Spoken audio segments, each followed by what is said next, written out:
गुथि बोसोरारि जथुमा खौसेथि बर' सुबुं आफाद इउनाइटेड बड' पिपल्स अर्गेनाइजेशननि बे मेलखौ एबार बोसोरारि जथुमाखौ गुवाहाटीनि श्रीमन्त शंकरदेव कलाक्षेत्रआव सानथामनि खोब गाजा गोमजा हाबाफारि लानानै बेखौ खुंनो थाम-थिम खालामनाय जादों। फैगौ जानुवारि दाननि 5, 6, 7 आरो 7 2023 मायथाइयाव बे मेलाव जोंना गाहायै जोंनि जिबिलाक डेलिगेट्स जायो। बे डेलिगेट्सआव थान्दैफ्रा फ्राय गोबां जायगानिफ्राय फैयो। भारतनि बाहेरनि नेपाल, बांलादेश, त्रिपुरा, वेस्ट बेंगल, साखाथिनि रायजो मेघालय, नागालेण्ड, अरुणाचल बेफोरनिफ्राय फैयो आरो जोंनाव बोसोरफ्रामबो फ्राय 3,000नि बारा डेलिगेट्स जायो। एबारबो जों आसा फारिदों 3,000नि बांसिन सुबुङा डेलिगेट्स महरै थान्दै महरै बे हाबाफारियाव बाहागो लागोन जोंनि बे मेलाव। गाहायै जोङो 5 अक्ट'खालिनो जोंना मोनसे स्पेसियेल मोनसे अपेन मिटिं जागोन। बे मिटिङाव जोंनि भारत सोरखारनि सासे केबिनेट मिनिस्टार रामदास रायजो मिनिस्टार रामदास आठवाले बिथाङा फैगोन। बेजों लोगोसे आसामनि सोलोंथाइ बिफाननि मन्थ्रि डक्टर रनज पेगु आरो एदिनखालिनो बिटिआरनि मानगोनां चिफ प्रमद बर' बिथाङा जोंनि बे स्पेसियेल जिथु अपेन मिटिं बेयाव बिथाङा थागोन आरो बेजों लोगोसे दिनखालि गोबां बेखेवनाय हाबाफारिफोराव जायगानि जिल्ला बेंगिरिजों लोगोसे जायगानि एमएलए आरो गोबां आलासिफ्रा बेयाव थागोन आरो जोंनि बर' कसारि वेलफेयार समाज काउन्सिलनि मानगोनां चिफ एदिनखालिनो थागोन आरो 6 अक्ट'खालि जोङो गासैबो माहारियारि आफादफोरखौ लानानै जोङो मोनसे सेमिनार खुंनायनि थाम-थिम खालामदों।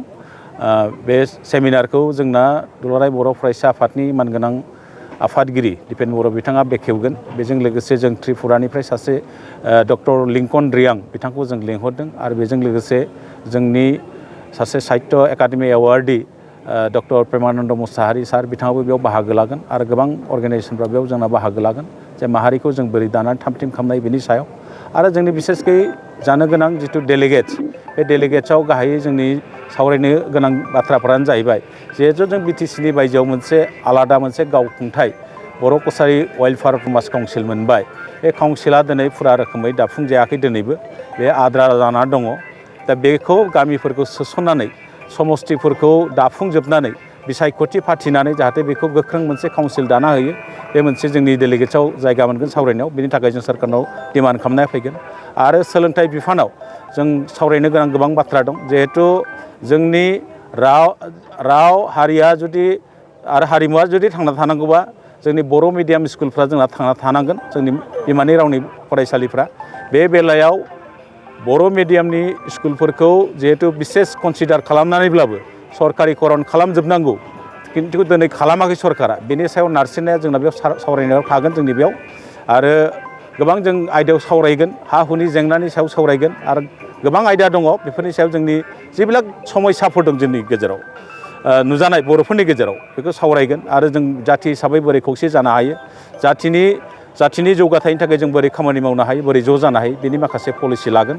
आरो जिहेतु खौसेथि बर' सुबुं आफादा सारा बिटिसिनि बायजोआव सारा आसाम नाङैनो बेहा मोनसे गोख्रों बिथा दं आरो बे गं 22 जिल्लायाव बेहा मोनसे गोख्रों बिथा दं आरो बे गं 22 जिल्लानि बादैबो आं दहायनो बुंखाबाय गुबुन गुबुन रायजोनि जोंनाव थान्दैफोर नुजाफैगोन। बे थान्दैफोरखौ लानानै जोंनि थामोनथाखौ गोजोर खालामनाय जोंनि जौगाथायनि थाखाय जोंनि सोलोंथाइखौ दावगानायनि थाखाय दा गोबां बिथिङाव बे थान्दै मेलाव सावरायनानै माखासे सिद्धान्तफोर लानाय जागोन।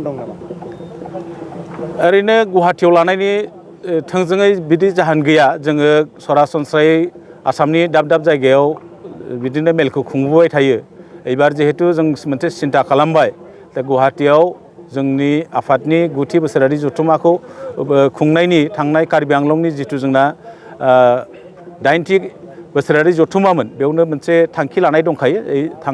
फैगौ गुथि बोसोरारि जथुमाखौ एबारनि जिथु जथुमा जानो गोनां बेखौ गुवाहाटीनि कलाक्षेत्रआव खुंनाय जागोन होननानै बे समावनो फोसावखानाय। बेखौ फोसावनाय लेखायै जों बेयाव खुंनो लादों आरो एबारनि बे डेलिगेट्सआवनो फैगौ बार 10थि कनफारेन्सआ जोंना बबाव जागोन बे जोंनि थान्दै मेलनि गेजेरजोंनो बेयावनो सिद्धान्तबो लानाय जागोन।